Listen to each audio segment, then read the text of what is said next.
안녕하세요. 갭투기 사기꾼들이 처벌을 받아야 합니다. 지난 3년간 갭투기 전국 최다 지역이 강서구 화곡동이라고 합니다. 믿기 어려운 일이죠.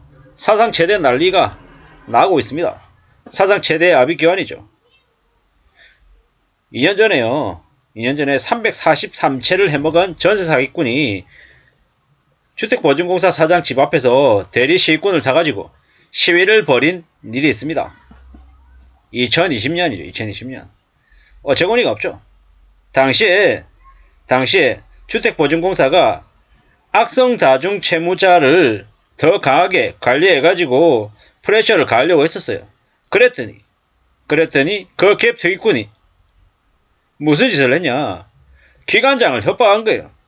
작심하고 돈을 떼먹겠다고 투기를 벌렸던 투기꾼들이, 쓰레기 같은 인간들이 그런 짓을 뻔뻔하게 벌렸다라는 건 뭐겠습니까? 막장이죠, 막장. 그동안에는 민사라 그래가지고 그냥 전세 사기를 쳐도 별로 큰 처벌을 안 받았어요. 그러다 보니까 이러한 일들이 계속 이제 늘어난 거죠. 근데 이제 앞으로는 어떻게 되겠습니까? 사기죄로 처벌받는 일이 생길 겁니다. 그렇게 민사가 아니고 형사로 처벌받는 판례가 나오면 다주택자 중에서 투기를 친 놈들이 이제 사기죄로 기소당한 일이 생기겠죠.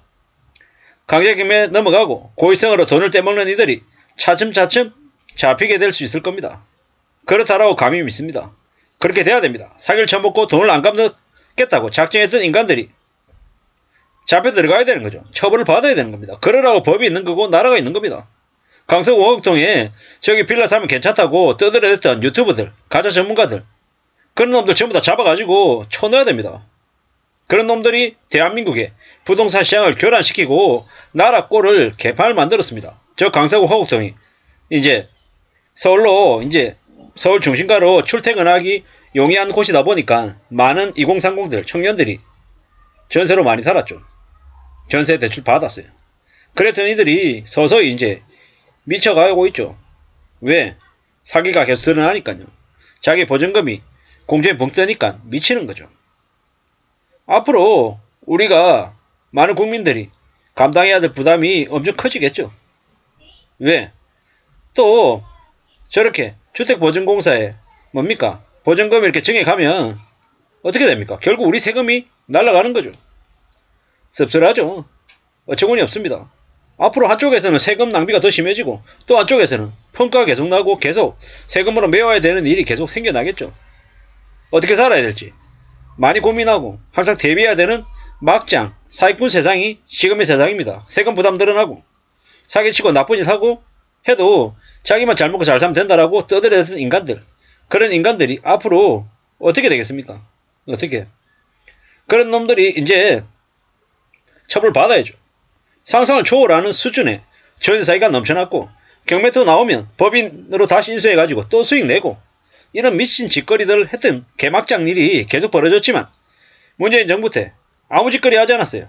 수천 채를 그리 싸그리 사기 쳐먹고 세금 떼먹고 별짓거리 다 해도 신경 안 썼던 게 문재인 정부 때 있었던 일입니다.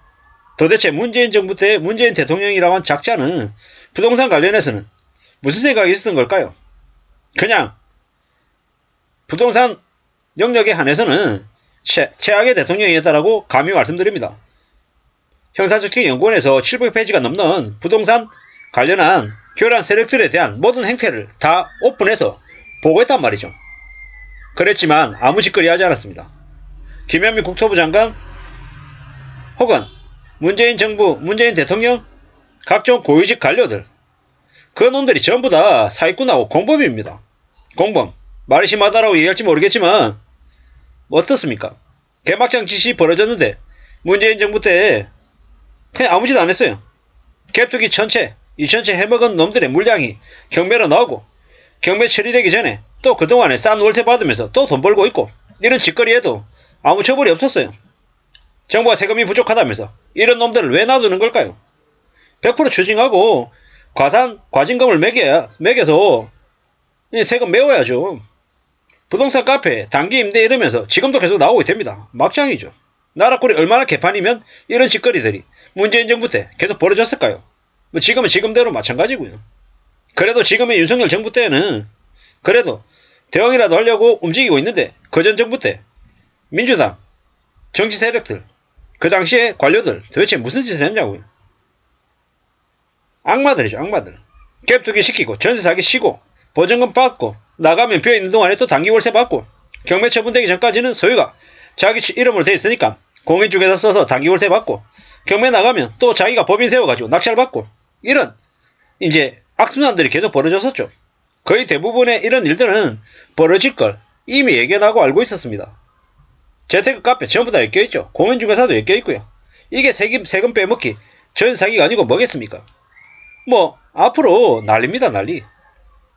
이러한 일들이 터지면서 탕진되는 세금들은 누가 책임집니까? 보통의 국민들이 다 뒤집어 쓰는 거죠. 충격입니다, 충격. 이게 현실입니다. 앞으로 어떤 일이 생기겠습니까? 어떤 일들이 벌어지겠습니까? 부동산 갭 투기 몇 번 하고 나면 뭐 수십억을 수억 원을 쉽게 번다고 얘기했던 놈들, 사기꾼들, 그런 놈들이 전부 다 많은 사람들의 삶을 엉망으로 만들어놨습니다. 집을 사면 사기만 하면 5억 10억 번다라고 얘기했던 그런 탐욕, 욕심에 찌든 청년들, 찍는 중년들, 그들이 다 공범입니다. 부동산 투기 몇 번 하면 수억 원을 쉽게 번다라고 생업을 폄하하고 우습게 생각했던 이들, 그들이 앞으로 지옥으로 추락합니다. 누구나 다 헛꿈을 꿀 수 있습니다. 욕심 부릴 수 있습니다. 하지만 그게 남들에게 피해를 줘가면서까지 하는 짓이라고 하면 그건 범죄가 됩니다. 앞으로 얼마나 많은 사람들이 몰락하고 무너질지 두고 봐야 됩니다.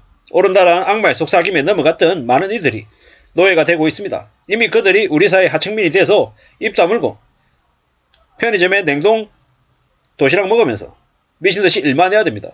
그리고 그들이 우리 사회가 하기 싫어하는 일, 꺼려하는 일들을 도맡아서 하게 될 겁니다. 참 무서운 얘기죠. 그리고 다른 한편으로는 푼돈을 소중하게 여기면서 성실하게 착실하게 살면서 저축하고 사는 사람들은 평생 안전하게 삽니다. 평생. 빚을 우습게 생각하는 사람도 전부 몰락하고 또 빚이나 아니면은 자신의 빚을 무서워하고 자기의 분수를 잘 챙기면서 사는 사람들은 어떻게 됩니까?